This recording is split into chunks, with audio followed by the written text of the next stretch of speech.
The value of a semi-detached home in Toronto has gone up $108,000 from this time last year. Hello, everybody. It's Alex Drobin with the Cedar Over Inwood team. I help people just like you buy and sell real estate in Toronto. If you get any value from this video, or if you're thinking about buying or selling real estate, just click the link at the bottom of this video and you can set up an appointment with me. I'll help you every step of the way. I've had a ton of people ask me what's going on with the Toronto real estate market. Usually that's what happens this time of year because our market is very cyclical. It's usually a little bit slow in the summer. And then sales start to pick up in September, October, November. So I decided to make a video. Let's jump right into the numbers. The average sale price of a detached home in Toronto in August of 2023 is $1.635 million.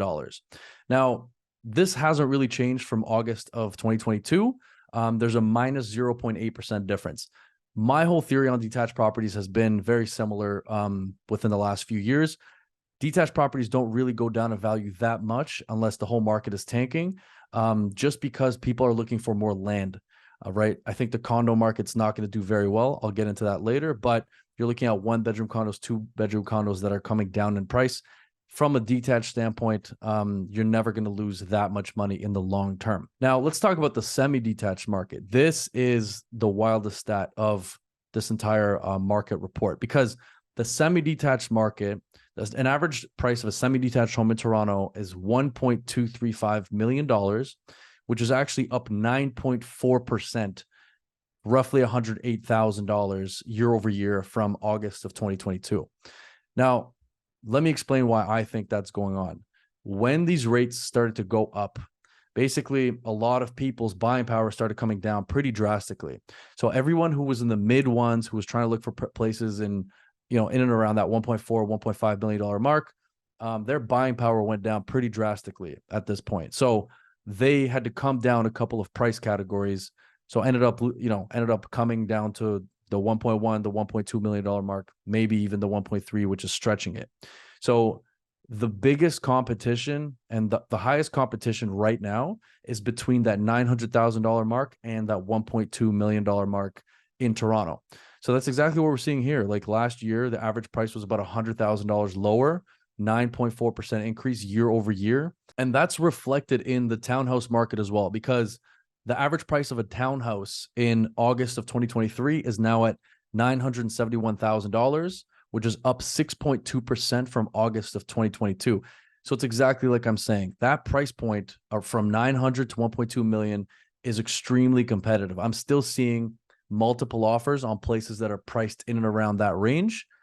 Because as most of you know, if you've been watching any of my videos or have seen my content, you know that anything up to $500,000, you only need a 5% down payment for, and anything up to $1 million, you need an additional 10% of the difference between $500,000 and $1 million. So if you're buying a property for $900,000, you'll need 5% of the 500 grand, which is 25,000, and then 10% of the additional 400,000, which is 40 grand.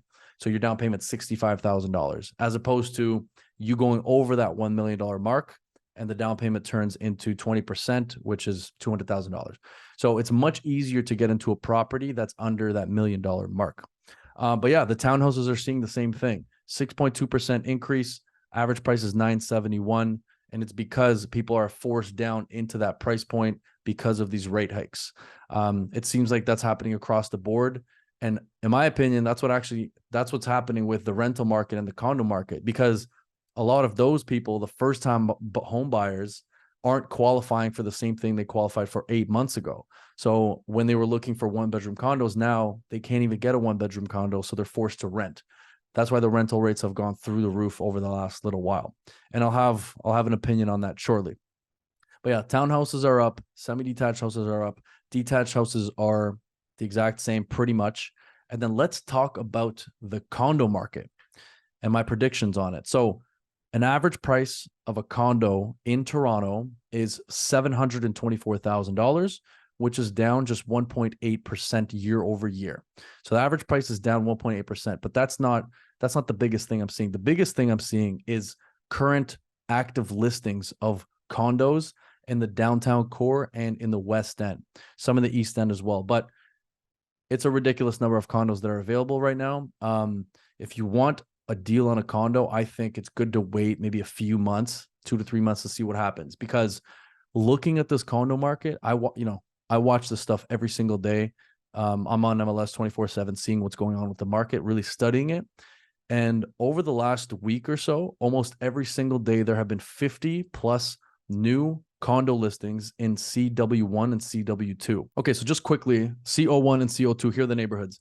The Annex, Bay Street Corridor, Casa Loma, Dufferin Grove, Kensington, Little Portugal, Niagara, Palmerston, Little Italy, the Islands, Trinity Bellwoods, University, Waterfront Community, C1, Witchwood, and Yonge and St. Clair. Now, I haven't seen this today. I haven't taken a look, but I'm going to see how many active condo listings there are in CO1 and CO2 right now. Currently, I'm just going to do one bedrooms. We'll do one bedrooms condo listings available in those neighborhoods right now that are active. I'm going to give you 1 second. I'll let you guess in your own head wherever you're watching this video. Okay, it's 694 active listings. 694 active one-bedroom condo listings in the downtown core. It's a lot of condos that are available. It's just there's a lot of supply of these one-bedroom units that are a little bit more common. Now, here's the other thing. This is the scariest stat about condos right now, especially in the downtown core. What I'm seeing is almost every single day, I have a notification for updates. So basically, I have an update on how many condos change their status per day. And in the last week, I'm seeing almost 40 to 50 changes in status per day. And what those changes mean, it's either terminated, the listing has expired, or it's usually a price drop. There are obviously some sold there and some sold conditionally. So those are considered updates as well. But the majority of the changes and the updates are either places that have been terminated, expired, or have dropped in price. So that's about 40 updates of drop price or terminations per week.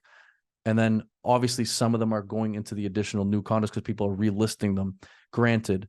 But that just shows you like what's happening in the condo market in the downtown core. I think in the next 2 to 3 months, there's going to be significantly more inventory on the condo side. And soon enough, I think you'll be able to get a cash flow positive unit, because if these prices start coming down to what they were, say, in 2020, even a bit earlier than that, well, actually 2020 was pretty close to the bottom of the condo market in quite a while.